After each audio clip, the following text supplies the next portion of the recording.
Hi అండి, నమస్తే. ఈరోజు నేను మీకు పూరీలోకి ఒక స్పెషల్ ఆనియన్ కర్రీ చేసి చూపించబోతున్నానండి. ఇది చూడడానికి రెగ్యులర్ కర్రీలానే ఉంది కదా, స్పెషల్ ఏంటా అనుకుంటున్నారా? దీంట్లో వేసే ఒక ఇంగ్రీడియంట్ అండి. ఈ ఇంగ్రీడియంట్ యాడ్ చేయడం వల్ల ఆ కర్రీ టేస్ట్ అనేది పూర్తిగా మారిపోతుంది.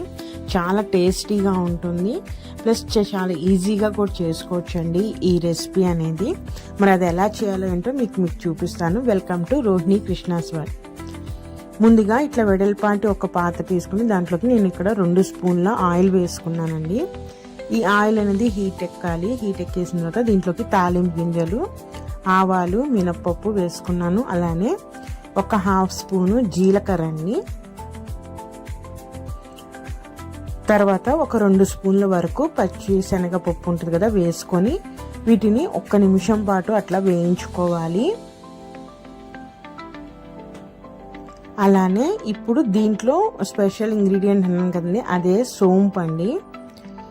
ఈ సోంపుని నేను ఒక ఫుల్ స్పూన్ వేసుకుంటున్నాను.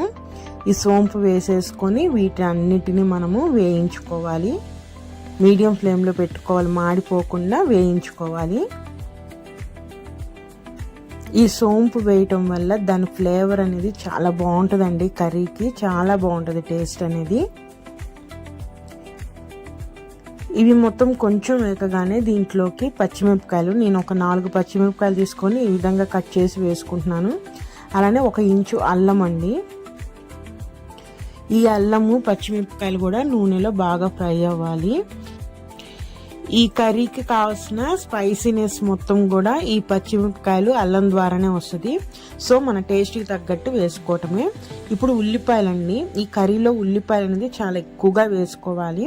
సో నేను ఇక్కడ మీడియం సైజు ఉల్లిపాయలు ఒక 3 తీసుకొని వాటిని ఈ విధంగా సన్నగా కట్ చేయకూడదు. మనము కొంచెము తిక్కుగానే, కొంచెం మందంగానే, పెద్ద ముక్కలుగానే కట్ చేసుకొని ఈ ఉల్లిపాయల్ని మనము ఆయిల్లో 1 నిమిషం పాటు ఫ్రై చేయాలండి.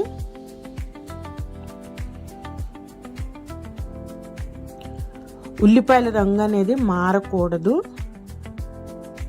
కొంచెం 1 నిమిషం దాంట్లో ఉన్న పచ్చి వాసన పోయే వరకు లైట్గా 1 నిమిషం పాటు మనము ఆయిల్లో ఫ్రై చేయాలి. ఈ ఉల్లిపాయలతో పాటు దీంట్లో ఒక రెబ్బ కరివేపాకు అండి, కరివేపాకు కూడా వేసేసి 1 నిమిషం పాటు వేయించుకోవాలి మనము.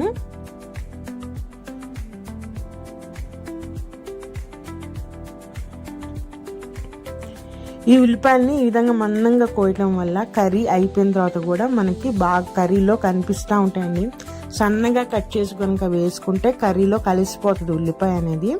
అందుకని కొంచెం మందంగా కట్ చేసుకొని వేసుకుంటే మనం తినేటప్పుడు ముక్కకి వస్తూ చాలా టేస్టీగా ఉంటుంది. సో ఈ విధంగా 1 నిమిషం పాటు మనము వేయించుకోవాలండి ఉల్లిపాయలని.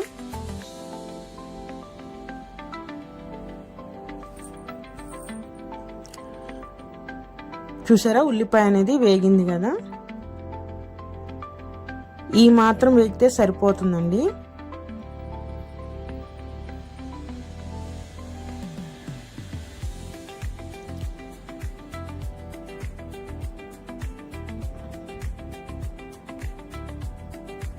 ఇప్పుడు దీంట్లోకి మనము ఉల్లిపాయలు మునిగే వరకు 1 గ్లాసు వాటర్ వరకు పోసుకోవాలి మనము. చూసారా, ఈ విధంగా వాటర్ పోసేసుకొని ఇప్పుడు ఆ వాటర్లో ఉల్లిపాయ అనేది ఉడకాలి.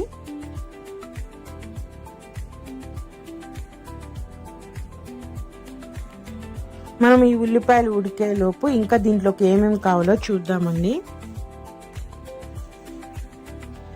నేను ఇక్కడ 2 స్పూన్ల శనగపిండి తీసుకొని దాంట్లోకి ఒక 1/2 స్పూన్ పసుపు వేసేసి ఈ శనగపిండిలో పసుపు కలిసేటట్టు ఉండలు లేకుండా బాగా కలుపుకొని ఒక క్రీమీ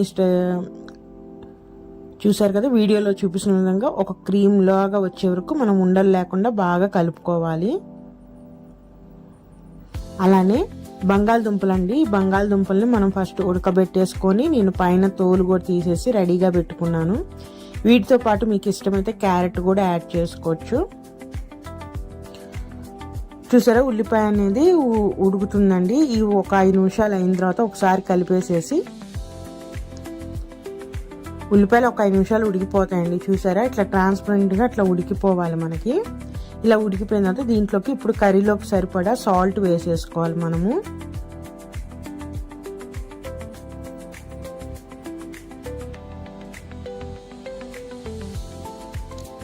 అలానే బంగాళదుంపలు ఉన్నాయి కదండి, వాటిని కట్ చేయకుండా ఈ విధంగా చేత్తోనే ఈ విధంగా నలిపేసి వేసేసుకోవాలి.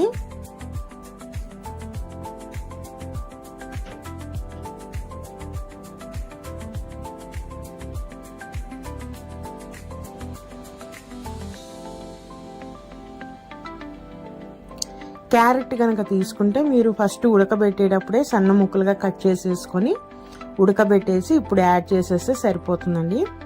సో ఈ విధంగా బంగాళదుంప మొత్తం వేయగానే ఈ విధంగా మొత్తం ఒకేసారి కలిపేసుకోవాలి మొత్తము. అంటే సాల్ట్ వేసాం కాబట్టి ఆ సాల్ట్ కూడా మొత్తంలో కలిసేటట్టుగా బంగాళదుంప ఉల్లిపాయలో బాగా కలిపేసేసుకోవాలి మనము.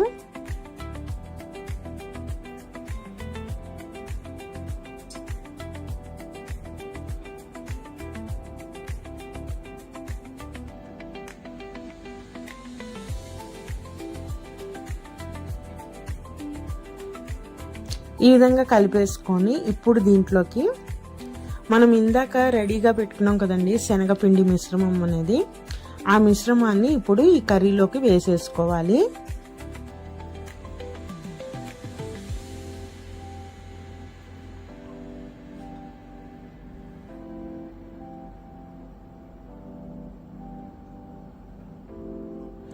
శనగపిండి మిశ్రమాన్ని ఒకసారి బాగా కలిపేసేసుకొని అది మొత్తం ఈ కర్రీలోకి వేసేసుకోవాలి.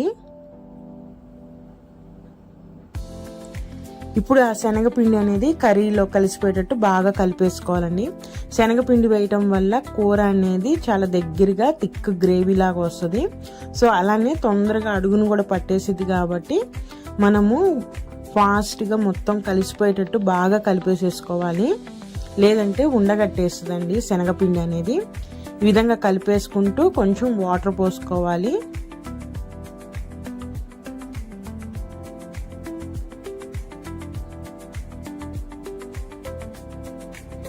మరి ఎక్కువ వాటర్ అనేది పోయకూడదు, దీనివల్ల కర్రీ కన్సిస్టెన్సీ అనేది చాలా లూజ్ అయిపోతుందండి. అలా కాకుండా దగ్గరగానే ఉండాలి కూర అనేది.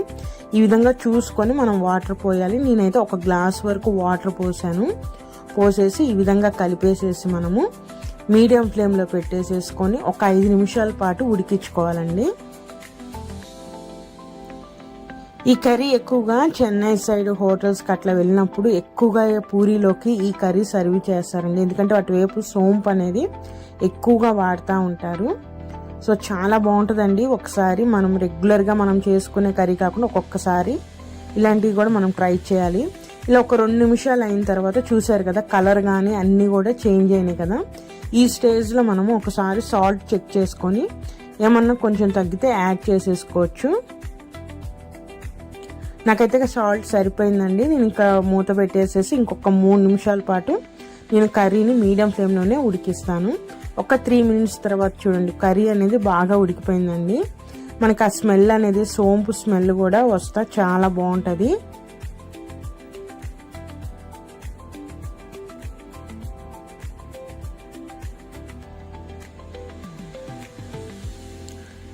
చూసారు కదా కూర కన్సిస్టెన్సీ అనేది ఈ విధంగా ఉండాలండి. ఈ విధంగా ఉంటే మనకి కర్రీ చల్లారే కొద్దీ ఇంకా దగ్గర పడిపోయింది కాబట్టి ఈ స్టేజ్లో మనకు ఆఫ్ చేసేసుకుంటే కరెక్ట్గా సరిపోతుంది. చూసారా ఉల్లిపాయలు కానీ బంగాళదుంప అనేది ఎక్కువగా ఈ విధంగా వేసుకోవాలి. శనగపిండి అనేది తక్కువగా వేసుకుంటే కర్రీ అనేది ఈ విధంగా ఉంటుంది.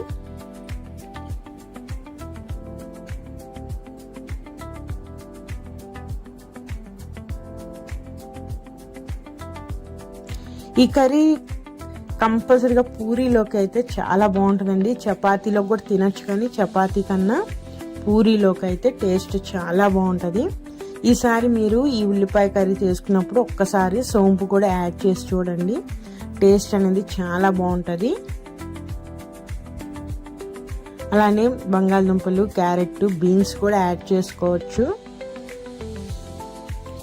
మరి ఇదేనండి ఈరోజు రెసిపీ అయితే. నా రెసిపీస్ కనుక నచ్చితే ప్లీజ్ లైక్ చేయండి, షేర్ చేయండి. టేస్ట్ నచ్చితే కామెంట్ కూడా చేయండి. మరి ఉంటానండి, మరొక మంచి వీడియోతో మళ్ళీ కలుస్తాను.